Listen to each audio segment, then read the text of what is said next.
रास्ता है राज्य भाषा।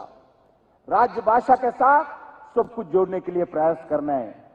आज मैं बताना चाहता हूं, हमारे राज्य भाषा के साथ भी सभी भारतीय भाषाएं भी सुंदर है, खुशबू का फूल है और इन फूलों के एकजुट मिलाकर सुंदर माला तैयार करने वाली धागा आज भारत में हिंदी है।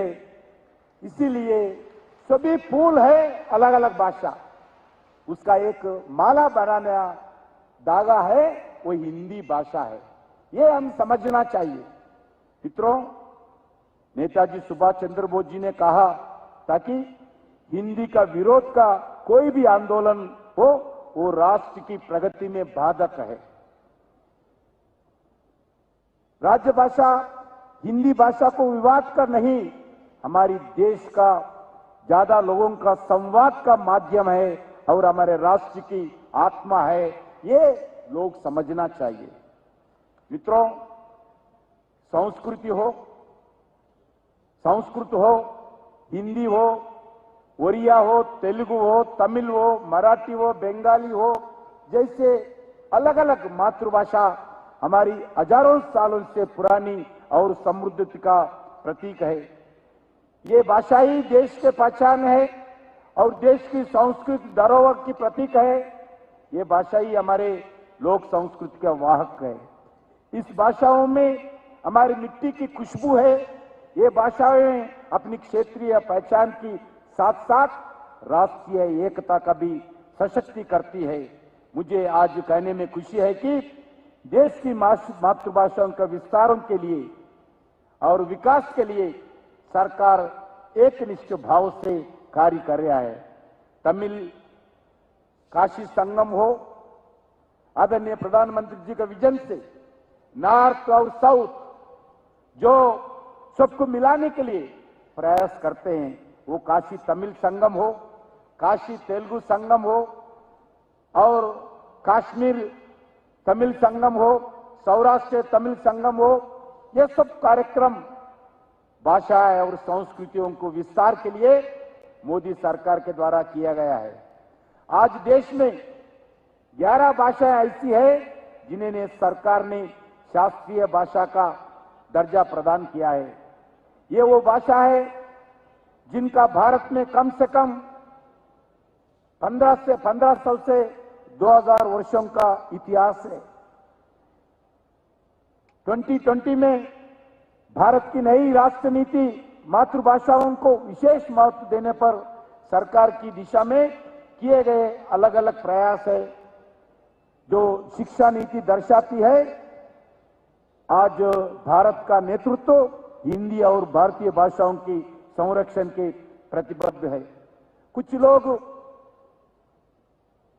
भारतीय शिक्षा नीति को खिलाफ करते हैं, ये बिल्कुल गलत है। पहली बार भारत सरकार ने राज्य भाषा के साथ साथ प्रांतीय भाषाओं को भी प्राधान्यता दे रही है। प्रांतीय भाषा में, मातृ भाषा में, मातृभाषा में सभी लोग पढ़ना चाहिए, ये नरेंद्र मोदी जी सरकार का निर्णय है। अंत में मैं आप सबसे और विशेष रूप से राजभाषा विभाग को इस स्वर्ण जयंती के अवसर पर अपनी देश की 140 करोड़ भारतीयों का शुभकामनाएं देता हूं और अपने अनुरोध करता हूं कि अपने देश की भाषाओं का सम्मान करें और उनका अधिकाधिक उपयोग करें ताकि उनके कार्य करना सुगम रहे, क्योंकि राज्य भाषा उसकी उपयोग से आगे बढ़ती है। हमें याद रखना चाहिए अपनी मातृभाषाओं का प्रयोग हमारे नैतिक जिम्मेदारी है, वैसा ही हमारे राज्य भाषा का जिम्मेदारी भी हमारा ही है। हमारे राष्ट्र की सांस्कृतिक और सामाजिक समरसता का आधार भी है। इसीलिए हमारा इच्छा शक्ति ये हमारी मातृभाषाओं के, हमारे राज्य भाषाओं के स्थान दे सकती है जिसके वो हकदार भी है। आइए आज इस कार्यक्रम से हम सब प्रेरणा लेके हम अपनी दैनिक जीवन में अधिक से अधिक राजभाषा का साथ साथ हमारे मातृभाषा का प्रयोग करेंगे। आज मैं दक्षिण से इसी प्रांत से हूं। मैं लगातार कभी भी मैं सांसद से बात करता हूं, आदरणीय राज्यसभा के उपसभापति हरिवंश जी मेरे को आशीर्वाद देते रहते हैं। आप दक्षिण से आए, हमारा मातृभाषा तेलुगु है, मैं हिंदी में कुछ पढ़ा है नहीं, मगर मैं राजनीति में आने के बाद सीखने के लिए प्रयास किया हूं। इसमें कोई गलत नहीं है, इसमें कोई गलत नहीं है, सीखना चाहिए, सीख सकते हैं।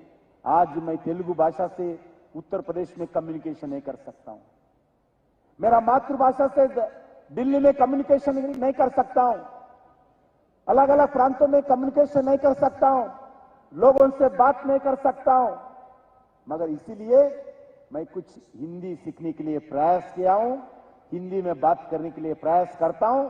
इसके कारण मेरा कम्युनिकेशन देश भर से लोगों से होता है। इसीलिए ये कोई तेलुगु के खिलाफ नहीं है, मैं तेलुगु का आदमी हूं, मेरा मातृभाषा तेलुगु है, मेरा मां मेरे तेलुगु सिखाया, मगर मैं हिंदी में भी बात करता हूं। इसमें इसके कारण मैं तेलुगु के खिलाफ है ऐसा कोई भाषण कोई बोले बिल्कुल गलत है। इसीलिए मैं सभी लोगों से जो हिंदी के खिलाफ बात करते हैं, हिंदी के खिलाफ आंदोलन करते हैं, ये भाषा का आंदोलन नहीं है, ये राजनीति का आंदोलन है, ये वोट बैंक पॉलिटिक्स है। राजनीति दृष्टि से ये खिलाफ करते हैं। जब भी इलेक्शन है, इलेक्शन से पहले ऐसे छोटे छोटे विषयों पर लोगों को भड़काने के लिए anti Hindu, anti Hindu, anti Hindi ऐसे नाम पर भाषण देते हैं कुछ लोग, ये बिल्कुल गलत है। मैं सभी लोगों से अनुरोध करता हूं, खासकर कुछ प्रांतों में जो एंटी हिंदी का नाम पर आंदोलन करने के लिए सरकार का सत्ता का मिसयूज करते हुए जो काम करते हैं, उस प्रांत के लोगों से भी अनुरोध करता हूं, भाइयों बहनों, हम सब एक है। हमारा राष्ट्रभाषा, हमारा राज्य भाषा हिंदी है, हमारा मातृभाषा तमिल है, हमारा मातृभाषा कन्नड़ है, हमारा मातृभाषा मलयाली है, हमारा मातृभाषा तेलुगु है। हम सब सीखकर मिलकर आगे बढ़ेंगे। इसी शब्द के साथ फिर एक बार मैं आप सब लोगों को धन्यवाद देता हूं। आज इस कार्यक्रम हैदराबाद में